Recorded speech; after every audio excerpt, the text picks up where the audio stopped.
What's up, Vault Dwellers? Dan here, and welcome to Something Special. Today, we're launching a 10-part series counting down the top 100 so bad they're good films. You know, the movies that are so gloriously terrible that they transcend mere badness and become entertainment gold.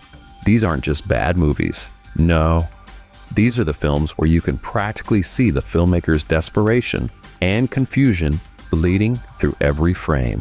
Over the next 10 episodes, we're going to explore every flavor of cinematic catastrophe, from monster movies, Humans are vermin, sci-fi disasters,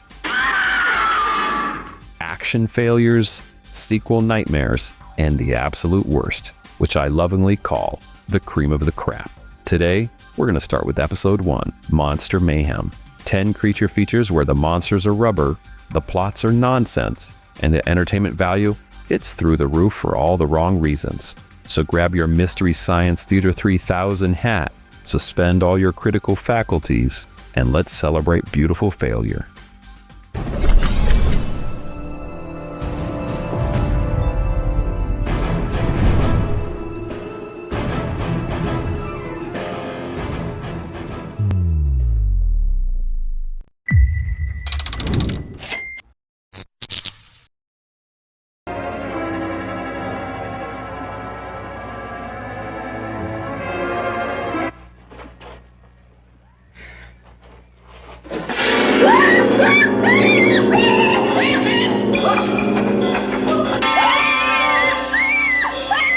When a meteorite crashes in rural Wisconsin, it unleashes an invasion of giant spiders that terrorize the local population. And the film's monsters, they were realized through the sophisticated special effects technique of covering a Volkswagen Beetle with black fur and adding some pipe cleaner legs. The result? It looks exactly like what it is. A car in a terrible costume that moves like a car because it is, in fact, still a car. The director, he clearly understood his limitations and decided to just power through anyways. The giant spider effects, they're just legendarily terrible, with the main creature's automotive origins painfully obvious in like every shot.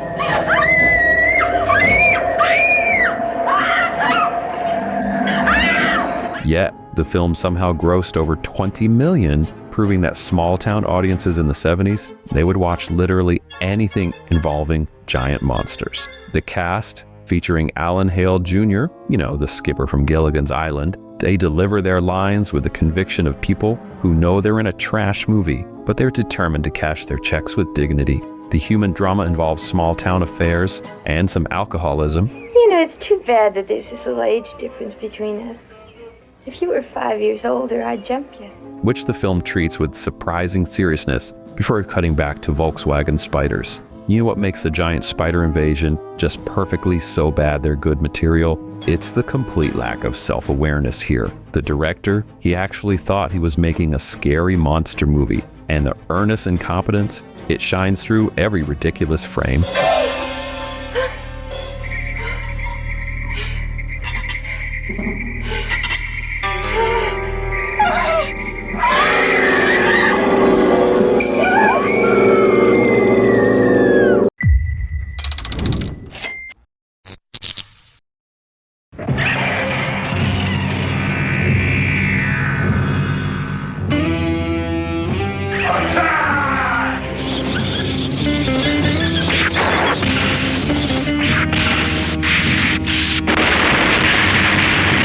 This baffling Japanese-American co-production, it combines stolen dinosaur footage, some cheap animation, and a plot about color-coded superhero kids who pilot dinosaurs to fight evil. These characters change designs between shots, and plot threads appear and vanish randomly, and just nothing makes sense for the entire runtime. Attack of the Super Monsters represents what we'll call the Frankenstein's monster approach to bad filmmaking.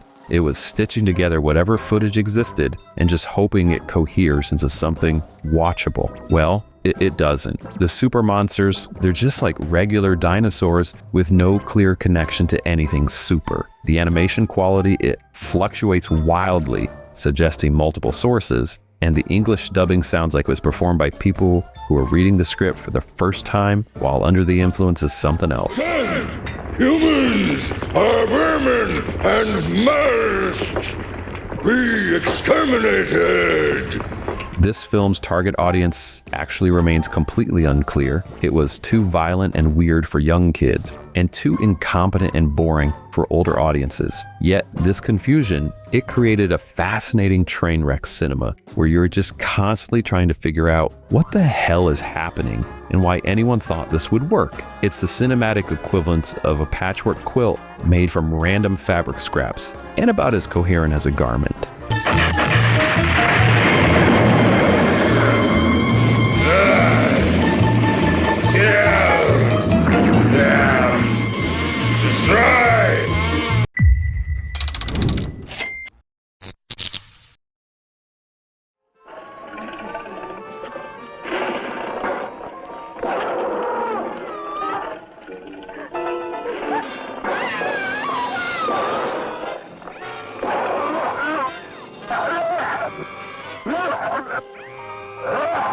This is often cited as one of the worst films ever made, and I'm probably going to say that a lot in this series. So the creeping terror follows an alien creature that looks like a moving carpet with a vacuum cleaner attachment for a mouth. The monster moves so slowly that victims, they have to actually walk into its mouth to be devoured. So there's this legend says that the original sound was lost, resulting in nearly the entire film being covered by narrator who's explaining literally what we're watching happen on screen. Life has its way of making boys grow up, and with marriage, Martin's time had come.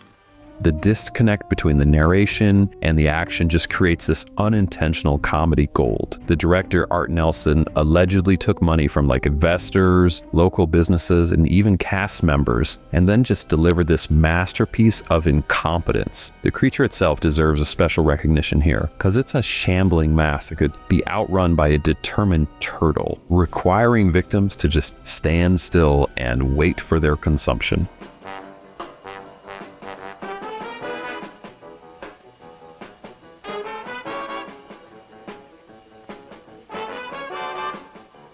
I mean, there's scenes where people, they just dive headfirst into its open mouth with enthusiasm that suggests they're just tired of being in the movie. The film's complete technical collapse paradoxically makes it just more entertaining than competent monster movies. You're not watching a creature feature, you're witnessing a cinematic crime scene, and it's just impossible to look away.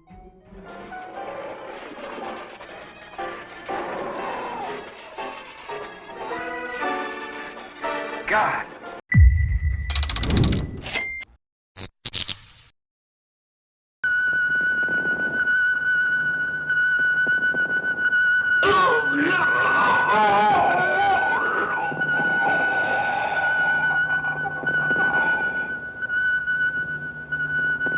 When an astronaut returns from space, transformed into a radioactive monster, authorities search for the creature who's terrorizing the countryside.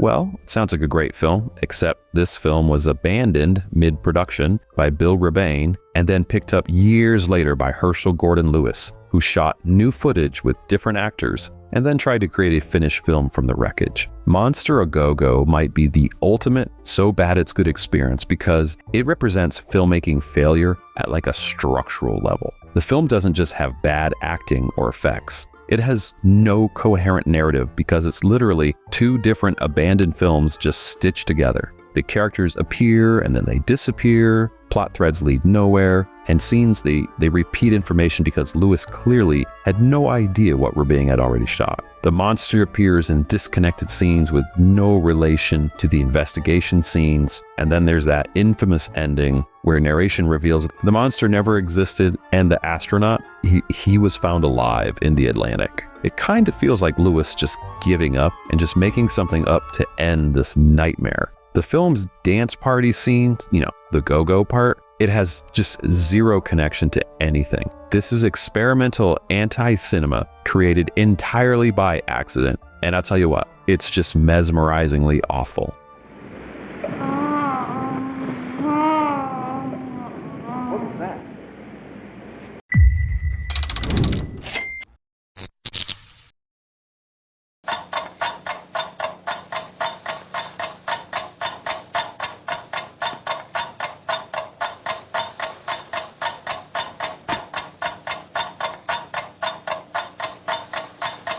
When a defecting Soviet scientist is caught in an atomic bomb test, he's transformed into a mindless killer who wanders the Nevada desert strangling random victims. And this film features Swedish wrestler Tor Johnson in his final role, and he's grunting and stumbling through the endless desert while disconnected narration philosophizes about the nature of evil. Director Coleman Francis, he creates a uniquely depressing post-nuclear nightmare with virtually no dialogue, incoherent editing, and some existential dread. The director's filmmaking style can only be described as aggressively anti-entertainment. He shoots endless scenes of just nothing happening. He cuts to unrelated footage of planes or rabbits, and the film's complete absence of sync sound means all dialogue is either narrative, secret data, pictures of the moon, or delivered by actors filmed from behind or with objects obscuring their mouths.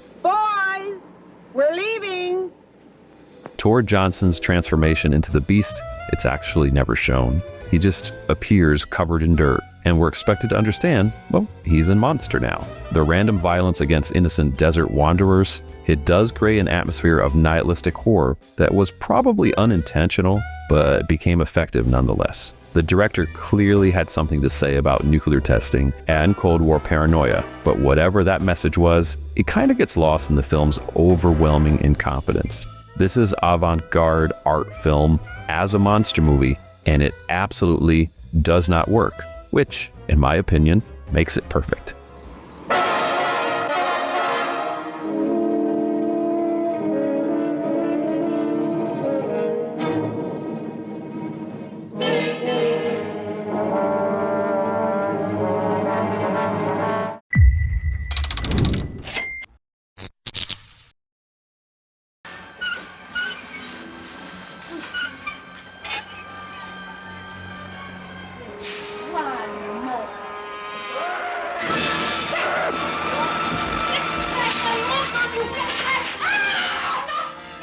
This acid trip carnival nightmare follows Jerry, who visits a fortune teller at a seedy carnival and then becomes zombified, then joining her collection of hideously disfigured victims.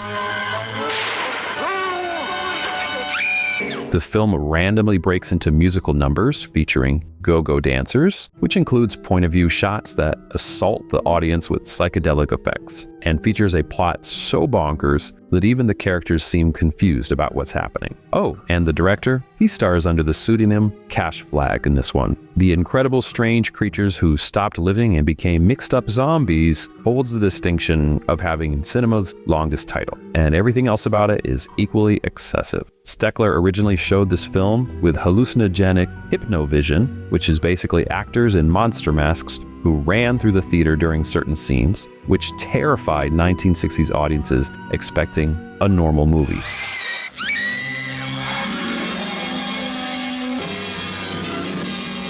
The musical numbers, they really have no connection to like anything. They feel like maybe they were spliced in from a different film entirely. And the fortune teller zombies, they're just people with severe facial makeup who stumble around without any clear purpose. Well, I guess one positive is that the carnival setting allowed Steckler to film actual carnival footage to pad the runtime between incomprehensible plot scenes. You know what does make this special though? It's the complete lack of vision. Steckler throws just everything at the screen, hoping something works. And unfortunately, nothing works. But that desperate energy, it's kind of captivating. Because this is experimental midnight movie weirdness that was created by someone who just had no idea what they were doing. And that confusion, it's kind of hilarious.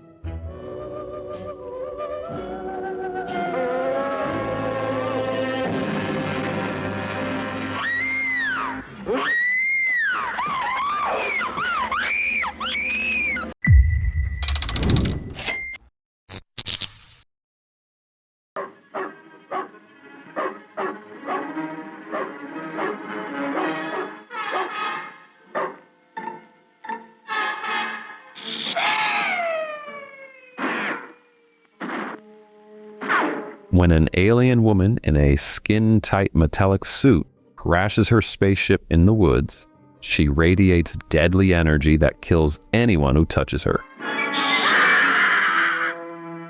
A group of criminals who are holding a wealthy woman hostage discover the alien and must work with their victim to survive this extraterrestrial threat. The she monster, she walks very slowly through the forests, while people avoid her glowing touch. And eventually, we do learn that she came to Earth with a message about peace before dying from our atmosphere. Astounding She Monster exemplifies the alien visitor subgenre's cheapest impulses. The monster, it's just actress Shirley Kilpatrick in a tight costume that probably costs less than $50, and she's walking slowly while the camera lingers on her figure. The film clearly wanted to deliver sci-fi thrills and some attractive alien exploitation simultaneously on a non-existent budget. The alien deadly touch, it allows the filmmaker to avoid any physical confrontations. She just walks, and then people back away. But occasionally, someone accidentally touches her and then dies. The message about peace comes completely out of nowhere in the final minutes, as if the filmmaker suddenly remembered, hey, we should probably have a theme here. The alien's death from Earth's atmosphere is portrayed just from her slowly lying down. This is just magnificently cheap, thoroughly dull, yet strangely watchable in its complete commitment to doing as little as possible.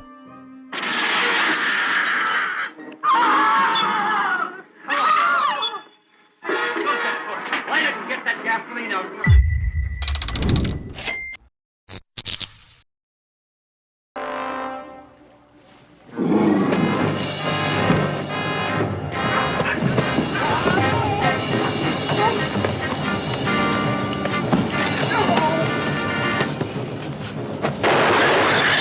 Scientists attempting to control an Arizona rabbit population problem through hormones accidentally create giant carnivorous rabbits that grow to these massive sizes and develop a taste for human flesh. The film takes this premise with complete seriousness, featuring respected actors like Stuart Whitman and Janet Leigh delivering solemn dialogue about killer bunny threats. The special effects primarily involved regular rabbits hopping on miniature sets while the camera is undercranked to make them appear to move slowly and menacingly.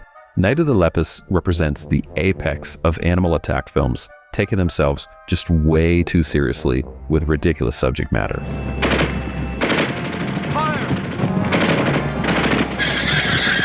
These filmmakers clearly believed that with proper lighting and dramatic music, regular bunnies, they could be terrifying.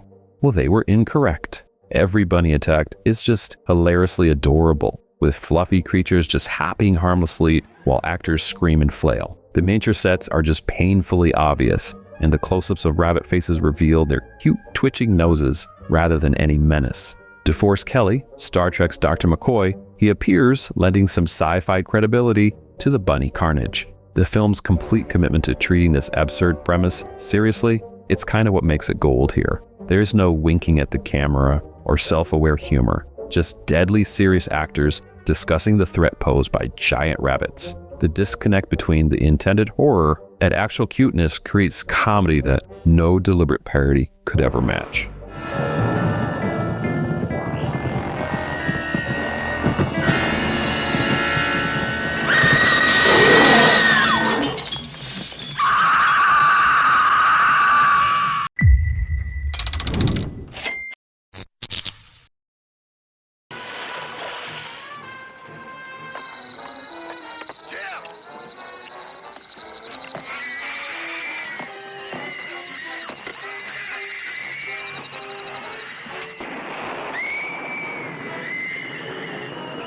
This film is produced by legendary B-movie maestro Burt Gordon, and this film follows crooked real estate developers of Florida whose swampland sales pitch is interrupted by giant ants who have been mutated by radioactive waste. The ants have grown enormous and begin attacking the potential buyers, forcing everyone to fight for their survival against insects realized through unconvincing rear projection and occasional puppet heads. Burt Gordon built his career on giant creature films. You know it, ambitious concepts paired with limited effects that can quite deliver on the premise.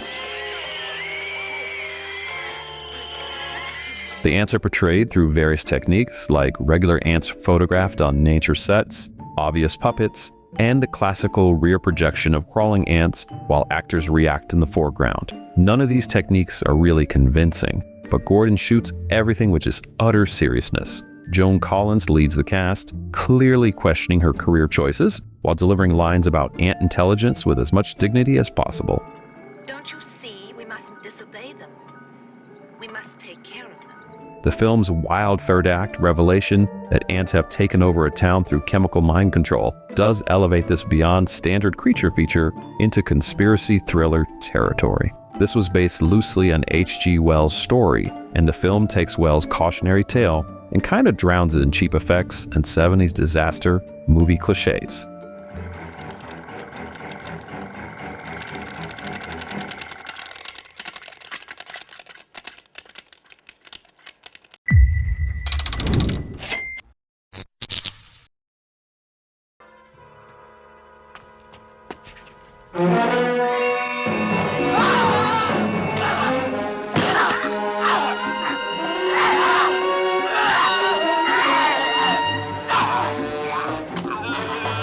Joan Crawford's final film follows an anthropologist who discovers a living troglodyte, which is a missing link between apes and humans living in some British caves. She captures the creature, which looks like a person in a terrible ape mask, and attempts to study and train it despite local opposition. But when villagers provoke Trog, it escapes and goes on a rampage.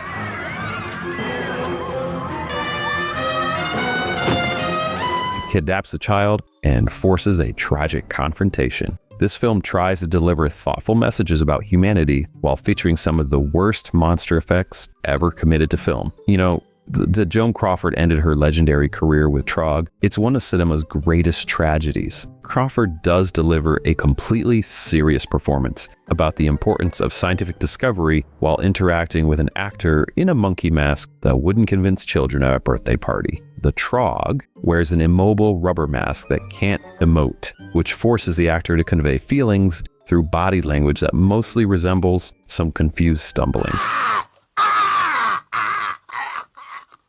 Not so hard, Anne, and more patience. The Rampage finale features Trog in a stolen car because, of course, it learned to drive, kidnapping a child for incomprehensible reasons. And the tragedy of Trog's death, it is undermined by the fact that it looks like a department store gorilla costume. Crawford reportedly hated making this film, and that disdain does occasionally bleed through her professional performance. This is a legendary actress trying to maintain her dignity in the face of just complete absurdity.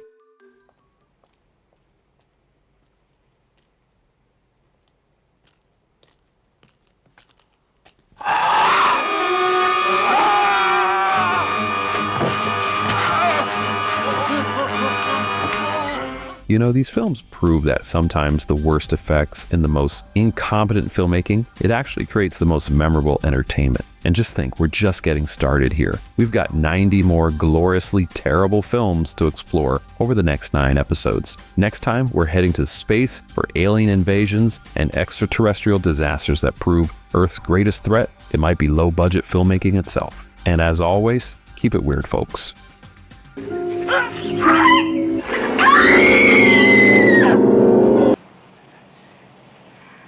be good friends.